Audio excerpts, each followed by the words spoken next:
Salve galera do sexto ano, beleza? Morto de saudade de vocês aí, espero que esteja todo mundo bem e tal. Hoje vamos dar continuidade a esse segundo vídeo que eu estou botando para vocês. Semana passada eu não coloquei porque a apostila estava mais voltada para interpretação, produção textual. Hoje vamos voltar ao assunto aqui que está aqui na apostila de vocês na página 18, que é falando de novo sobre os nossos povos originários e sobre os povos africanos que vieram para cá. Galera, primeira coisa que eu queria chamar a atenção para vocês, né, que apesar de geograficamente distantes, os nossos povos originários, nossos povos indígenas, né, que popularmente nós chamamos de índios, eles não são tão distantes assim de alguns povos africanos que vieram para cá. Pelo menos nossos indígenas aqui do Brasil, tá? Que assim como haviam vários povos africanos, né? A África é um continente, né? Você tinha povos com crenças diferentes, com formas de organização social diferente, etc. Você também tinha a mesma situação aqui na América, né? A América é um continente imenso, né? Só o Brasil tem mais de 8 milhões de quilômetros quadrados, né? Avalia o continente inteiro, né? Também é a mesma coisa. Mas os indígenas aqui do Brasil e uma parcela significativa de africanos que chegaram aqui no Brasil, eles tinham algumas semelhanças na sua organização social, etc., que a gente vai falar. Mas eu estou falando de uma outra semelhança profunda, que é compartilhada por todos os povos indígenas da América, né? E pela humanidade toda, né? A humanidade, ela surgiu na África. Eu acho que eu já abordei isso no outro vídeo, mas a humanidade ela surgiu na África. E todos nós temos um pé lá. Ok? Pé no sentido de que, de uma forma ou de outra, por sermos todos da mesma espécie, a espécie ter surgido na África, todos nós temos alguma herança lá. Mas os indígenas aqui do Brasil, eu acho que isso aí eu também estava falando um pouquinho no outro vídeo, eles têm também uma semelhança um pouco mais próxima. O que acontece, galera? Voltando àquele assunto que a gente estava falando, que é a questão de como foi povoado aqui o continente, né? Eu deixei aqui até um vídeo do paleontólogo Pirula, né? Isso aí está no nosso mural ali no Google Classroom, né? Do paleontólogo Pirula, né? Para quem não sabe, paleontólogo é uma pessoa que ela trabalha basicamente com restos mortais de seres vivos muito antigos, basicamente fósseis. O que é um fóssil? Fóssil, galera, é um osso, um resto de algum ser vivo tão antigo que ele ficou com tanto carbono concentrado nele que ele virou tipo uma pedra. Ok? Quem aí já viu o Jurassic Park, né? Parque dos Dinossauros, ele trabalha com isso, né? Fala sobre fósseis, né? Me lembro até que, agora eu de novo passando meu atestado de velho, né? Na época, quando lançou isso, eu sou da época que estreou o primeiro Jurassic Park, né? Eu me lembro que a caixa da fita VHS, né? Aquela fita de videocassete, ela era imitando um fóssil. Era como se fosse uma pedra com um osso cravado nela. Então isso, né, o fóssil é praticamente como se fosse um osso, um organismo que já foi vindo petrificado. Que ele foi coberto, né, por terra, por várias camadas de rocha, submetido a alta pressão, foi perdendo carbono ao longo do tempo e tal, etc. E ele se tornou tipo uma pedra, só que ainda guardando algumas características daquele organismo original. O fóssil é basicamente isso, né? Como se fosse, entre aspas, facilitando aqui para vocês, um osso que de tão antigo ficou petrificado, né? Então, galera, o paleontólogo ele estuda esse tipo, né? Ele é um desses vários tipos de cientistas que escavam o solo, né? Por exemplo, o arqueólogo ele escava o solo também, mas ele escava o solo à procura de restos materiais de civilizações humanas. Que restos materiais? Resto de alguma construção ou de algum utensílio que essa civilização usava.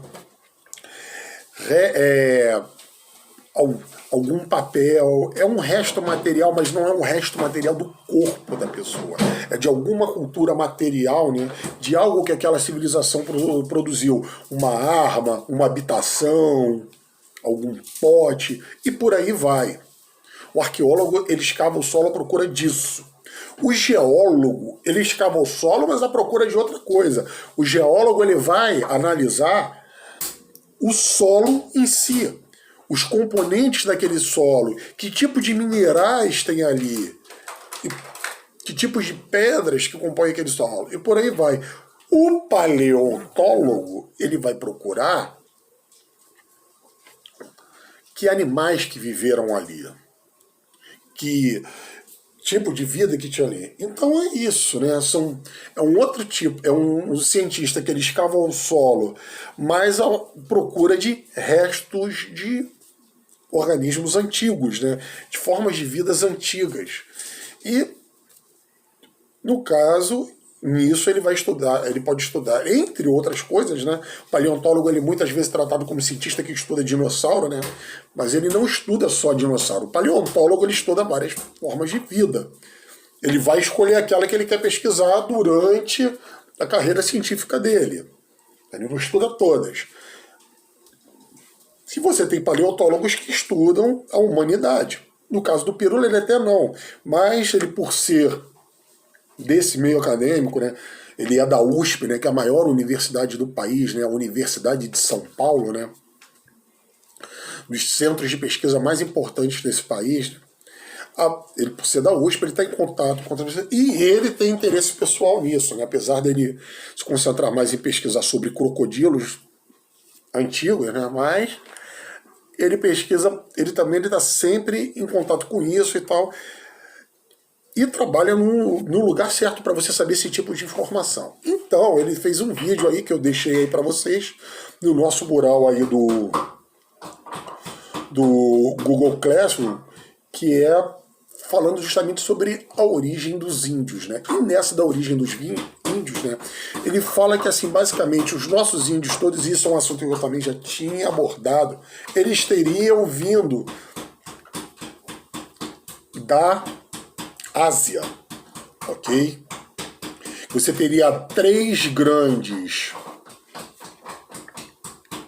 Falando com vocês aqui, tô cuspindo na tela, hein? Vamos dar uma limpada aqui, porque isso é nojento até pra mim, por mais que seja nessa saliva. Então,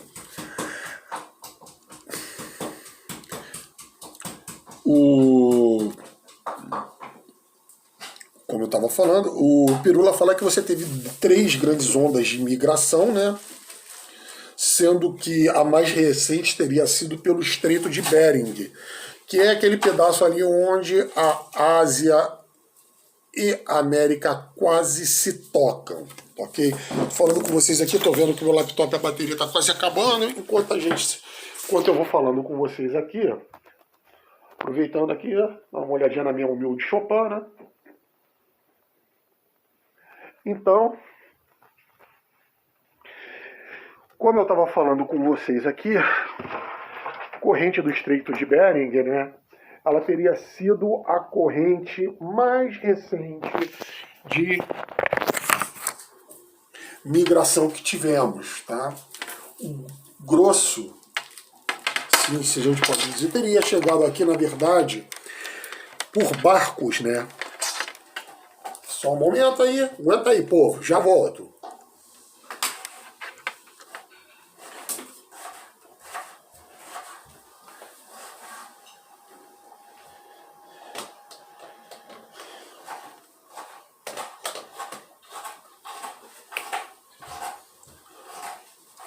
Pronto aí, voltei. Mais próximo de uma live que eu consigo fazer com vocês aí. Deixa eu ajeitar aqui. Então, como eu falei com vocês, três grandes correntes de imigração, sendo uma recente essa pelo Estreito de Bering. Mas ele fala também até da hipótese de um pesquisador da UF, o professor Walter Neves, de que você teria também uma corrente africana. E qual é o ponto de partida dessa hipótese do professor Walter Neves? a ponte de partida é o achado da Luzia. Luzia, para quem não sabe, não sei se eu mencionei ela anteriormente, ela é o fóssil de ser humano mais antigo encontrado no Brasil. É um fóssil de uma mulher que data de 11.500 anos atrás, foi encontrado em Lagoa Santa, no interior de Minas Gerais. E esse fóssil, vocês também vão ver no vídeo, né? Ele é bem interessante, que é um crânio. Quando os antropólogos foram fazer, eu já expliquei para vocês também, antropólogo não trabalha só com cultura viva, como é o meu caso, mas também você tem antropólogo que trabalha com restos mortais e que ajuda até no reconhecimento, né, a reconstituição de crânios. O professor Walter Neves é um desses e ele trabalha basicamente com o povoamento da América, tá? Então, a equipe lá que fez lá a reconstrução facial da Luzia viu que ela tinha traços negroides, né? Traços que aproximam ela mais para a África. Daí a hipótese do professor Walter Neves, que você teria uma onda também vinda da África. Então, galera, é outro grau de proximidade que você tem. Eles seriam parentes mais próximos dos povos da África do que os europeus, por exemplo. Por mais que a Europa esteja mais geograficamente próxima, você teria uma corrente que veio de lá também para Portugal. Eles teriam, pelo menos os africanos teriam chegado um pouquinho aqui antes dos europeus, né? Você pegando esse vídeo do Peru lá. Mas não é só isso de proximidade, galera. Você tem várias semelhanças culturais entre os povos indígenas e os povos da África, né? Vocês aqui estão vendo aqui, né, na página 18, né, que é que fala mais detalhadamente sobre os indígenas, né? Ela está mostrando aí sobre escolas indígenas, né? Os indígenas, eles originalmente, gente, a transmissão deles de conhecimento era oral, tá? Eles não tinham forma de escrita, os indígenas daqui do Brasil, mais uma vez falando, indígenas aqui do Brasil, outros povos da América tinham desenvolvido escrita, tá? Mas os indígenas aqui do Brasil, eles transmitiam tudo via oral, ou seja, pela palavra. Os povos africanos que chegaram aqui no Brasil também. Os iorubás, por exemplo, que foi uma grande corrente, que ela é muito presente, nós temos palavras em iorubá no nosso idioma. Algumas das principais religiões afro-brasileiras que nós temos aqui no Brasil, como o candomblé, tem muita influência iorubá, mas é um povo que eles se organizavam, que eles também transmitiam oral. Tá? Vários povos ali da África são povos de tradição oral. Principalmente naquela área ali da costa oeste da África, né? Que é a costa que dá de frente aqui para o Brasil. São povos de tradição oral. Não é à toa que em alguns povos lá você tinha a tradição dos griots, que eram sábios e historiadores de lá, quer dizer, historiadores assim, no sentido de guardiões da história e da memória daquele grupo. Não no sentido de um cientista, isso aí é coisa nossa, coisa do pensamento ocidental. Não estou deslegitimando, diminuindo o papel dos griots na conservação da história e da memória desse grupo, só que era uma coisa muito diferente. Tá? Então você tinha esses sábios ali, os griots, que eles usando das habilidades, usando de música também, que eles usavam a música para cantar a história deles, e você ainda tem presente lá na área da costa oeste da África, né? Se não me falha a memória, mais ou menos ali o noroeste da África. Noroeste e o centro da oeste da costa africana, né? Então, os indígenas também, eles têm esse hábito, era passado, os indígenas aqui do Brasil, como eu falei para vocês. Existem outros povos indígenas que desenvolveram sistemas de escrita. Os astecas desenvolveram, os maias desenvolveram, eles são ali da América Central e América do Norte. Os incas, eles não tinham escrita, mas tinham um sistema de registro também, que eram quipos, que eram cordões de lã, que eles amarravam e faziam nós, juntavam cordões de cores diferentes, mas até onde se sabe até hoje, os quipos era meio que um registro contábil. Era tipo algo para você fazer... como que eu vou explicar para vocês? Entrada e saída de mercadoria, o controle de estoque, era algo com mais ou menos essa cara.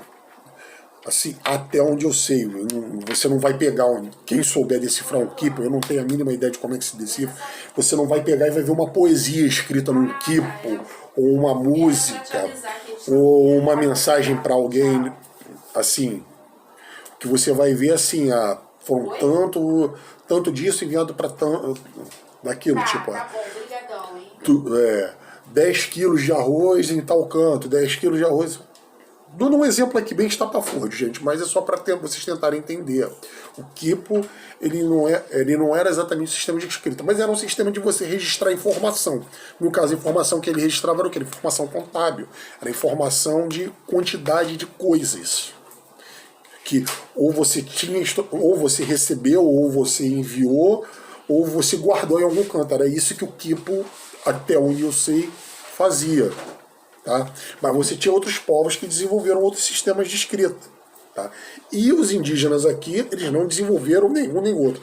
Eles nem tinham alguma coisa parecida com os quipos, nem tinham sistemas de escritas parecidos com os dos maias ou dos astecas. Tá? Mas, então eram dois povos de tradição oral. Okay? Eram dois povos que faziam organização tribal, que é um grupo menor. Tá? Não chega menor ainda que uma cidade ou que um bairro, um grupo onde as pessoas se conhecem mais, que todo mundo se conhece e guarda muitas vezes algum grau de parentesco e tal. Então, uma tribo, ok, é algo muito menor. E vários povos que chegaram aqui, escravizados na África, e os índios que já tinham aqui no Brasil, eles viviam em tribos. Índios não, indígenas, tá? Mais uma vez, outra semelhança nada alegre que esses povos tiveram, né? Foi assim, o quanto eles sofreram, né? Por conta da colonização europeia, né? De terem seus costumes massacrados, serem aniquilados. Os índios foram vítimas de um genocídio terrível aqui, né? Você teve povos inteiros, línguas inteiras que foram extintas, né? Isso não só aqui no Brasil. Na África também aconteceu algo assim bem parecido, que você teve que eles também foram usados como escravos, mas foram assim arrancados de sua terra para atravessar para atravessar um oceano inteiro, vir para o outro lado do mundo e num nível que assim você que num longo prazo gerou até uma perda de identidade, uma perda de toda a ancestralidade. Por quê? A forma como foi feita a escravidão, como os escravos, como os africanos eram retirados do continente, você sequer tem como, às vezes, uma pessoa, vamos botar assim, uma pessoa que queira buscar, de repente, de que povo, de que tribo ela é descendente, ela não vai ter como resgatar essa informação. Porque, primeiro que os africanos que caçavam os seus rivais para enviar como escravos, eles avançavam quilômetros e quilômetros na terra, adentro, não faziam esse tipo de registro.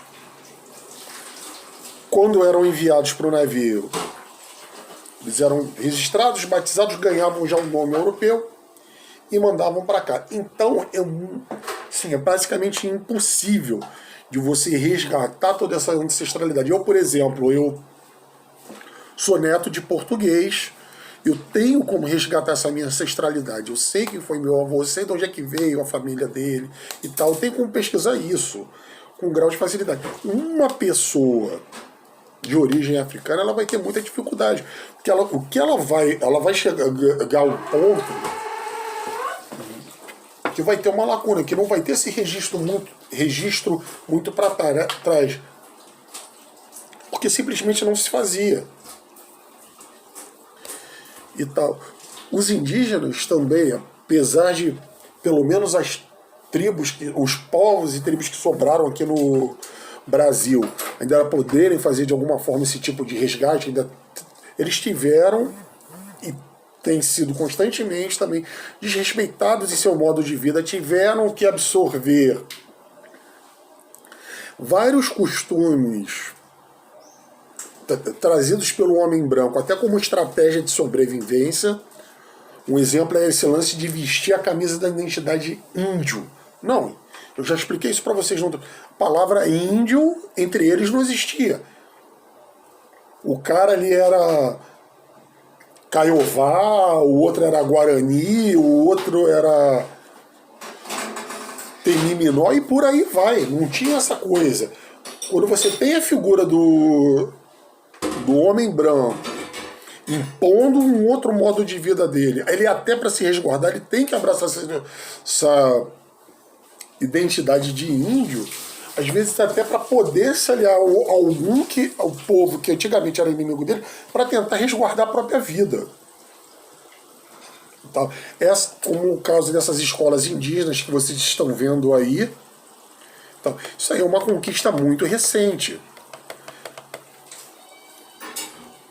Outro exemplo, assim, os índios, assim, os indígenas, eles tiveram um trabalho hercúleo de tentar salvar algumas línguas deles.